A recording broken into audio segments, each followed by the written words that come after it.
ഷുക്കൂർ, ഇവിടെ വലിയ വിവാദമായ ഒരു വിഷയമാണ് ഈ രഞ്ജിത്ത് ശ്രീനിവാസന്റെ കൊലപാതകം, അതുപോലെ തന്നെ ഷാന്റെ കൊലപാതകം. ഷാൻ കഴിഞ്ഞ തവണ ഇവിടെ സ്ഥാനാർത്ഥിയുമായിരുന്ന ഒരു വ്യക്തിയാണ്, ക്രൂരമായി കൊല ചെയ്യപ്പെട്ടു.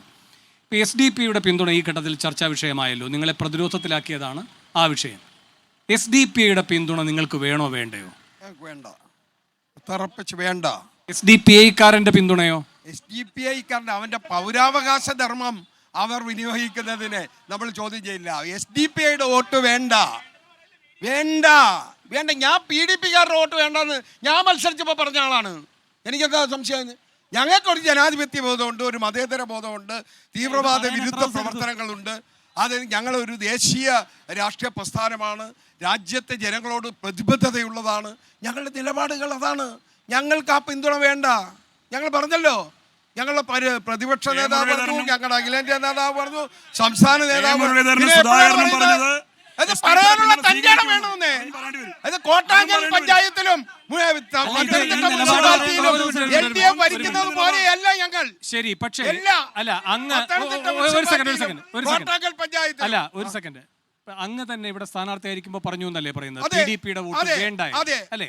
പക്ഷെ പ്രേമചന്ദ്രൻ നിങ്ങളുടെ അതേ സ്ഥാനാർത്ഥിയാണല്ലോ UDF-ന്റെ, ഇത്ര ശക്തമായി പറഞ്ഞില്ല എന്ന് മാത്രമല്ല. ഒരു സെക്കൻഡ്, SDP അല്ല, ഞാനൊന്ന് പറഞ്ഞോട്ടെ.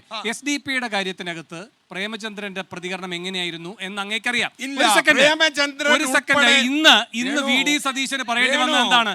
പ്രേമചന്ദ്രന് മാത്രമായി ഒരു പ്രിവിലേജ് ഇല്ല എന്നാണ്. വേണു വളരെ കൃത്യമായി UDF ഏകോപന സമിതി തിരുവനന്തപുരത്ത് യോഗം ചേർന്ന് വീണ്ടും വയനാട്ടിൽ വെച്ച് യോഗം ചേർന്ന് എടുത്ത കൃത്യമായ തീരുമാനമാണിത്. അതിനകത്ത് അല്ല, ഞങ്ങളൊന്ന് പറയട്ടെ, ഇത് UDF ഏകോപന സമിതി ഇവരാണ് തീരുമാനിക്കുന്നത്.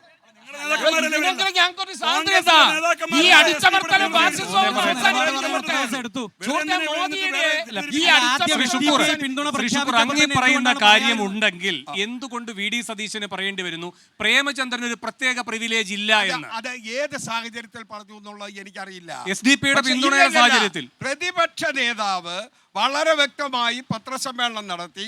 VD സതീശൻ ആദ്യം പറയുന്നു, രണ്ടാമത് രമേശ് ചെന്നിത്തല പറയുന്നു, മൂന്നാമത് KPCC പറയുന്നു, KPCC-യുടെ നേതാക്കൾ ഞങ്ങൾ ഉൾപ്പെടെയുള്ളവർ പറയുന്നു. ഞാൻ KPCC-യുടെ ഭാഗമാണ്.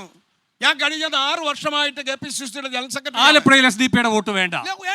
ശരി, രാഹുൽ, ഈ പല കാര്യങ്ങളിലും ഇവർക്ക് നിലപാട് പറയാൻ ഒരുപാട് താമസം വരുന്നുണ്ട്. SDP-ക്കാർ ഇവർക്ക് പിന്തുണ പ്രഖ്യാപിച്ചിട്ട് എത്ര ദിവസം കഴിഞ്ഞാണ് ഇവർ ആലോചിച്ച് ഈ മറുപടി പറഞ്ഞത്? അതെന്താ കാര്യം? കേരളത്തിലെ ജനങ്ങൾ ഇത് ചർച്ച ചെയ്തു. UDF-നെതിരായി ഇത് മാറുന്നു. ഇലക്ഷൻ എന്നാണ് അതിന് മുന്നേ തന്നെ പറഞ്ഞല്ലോ. മാത്രമല്ല, ഞാൻ 2-3 കാര്യങ്ങൾ. ഒന്ന്, ഈ SDP-യുടെ പിന്തുണ മാത്രമല്ല, ഇപ്പോ ഇവരുടെ KPCC-യുടെ പ്രസിഡന്റ് RSS-ന്റെ ശാഖയ്ക്ക് കാവ നിൽക്കുന്നതും RSS-ന്റെ വോട്ട് വാങ്ങുന്നതും കൃത്യമായിട്ട് പറയുന്ന പറഞ്ഞോട്ടെ. വേറൊരു കാര്യം,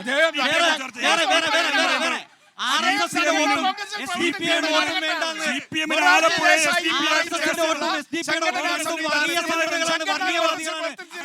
വോട്ട് ഞങ്ങൾക്ക് വേണ്ടെന്ന് പറയുന്നത് രാഹുൽ സംസാരിക്കട്ടെ.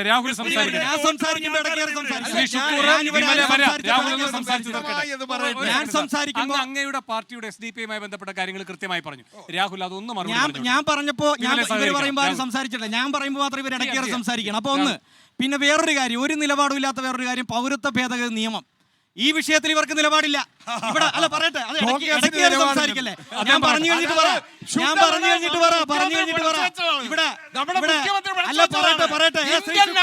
നിങ്ങൾ സംസാരിക്കാതെ മുതിർന്നയാളല്ലേ, ഞാൻ സംസാരിക്കാം. ഇവിടെ പൗരത്വ ഭേദഗതി നിയമവുമായി ബന്ധപ്പെട്ട് ഇതിന്റെ ചട്ടം നിലയിൽ വന്നപ്പോ ഇവിടെ പത്രസമ്മേളനത്തിൽ AICC-യുടെ പ്രസിഡന്റ് മല്ലികാർജുൻ ഖാർഗെ നിങ്ങളുടെ നിലപാട് എന്താന്ന് ചോദിച്ചപ്പോൾ എന്താ പറഞ്ഞത്? രാത്രി ആലോചിച്ചിട്ട് പറയാന്ന് ചിരിച്ച് തമാശ രൂപേണ കളിയാക്കിയാ പറഞ്ഞത്. KC വേണുഗോപാൽ പുറകിൽ നിന്ന് ചിരിക്കുന്നുണ്ട്. ആ വീഡിയോ സോഷ്യൽ മീഡിയയിലുണ്ട്.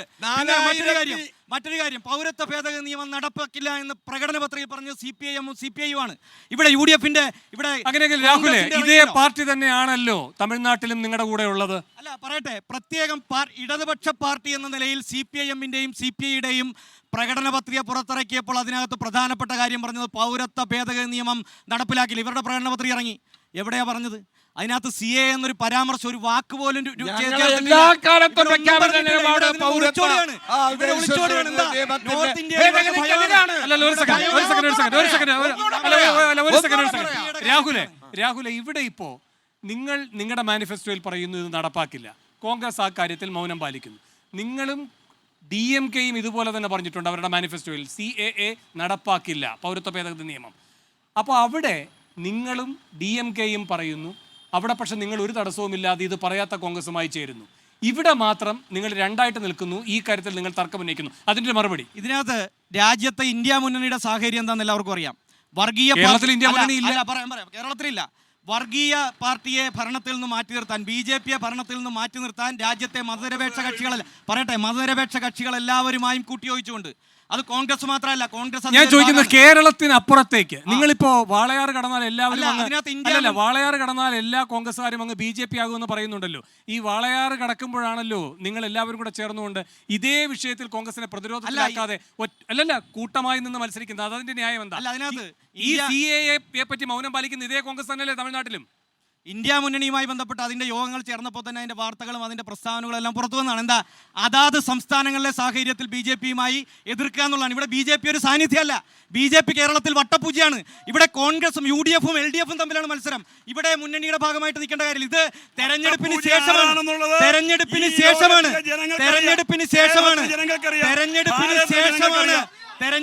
ശേഷമാണ് ഇതിന്റെ സാഹചര്യം.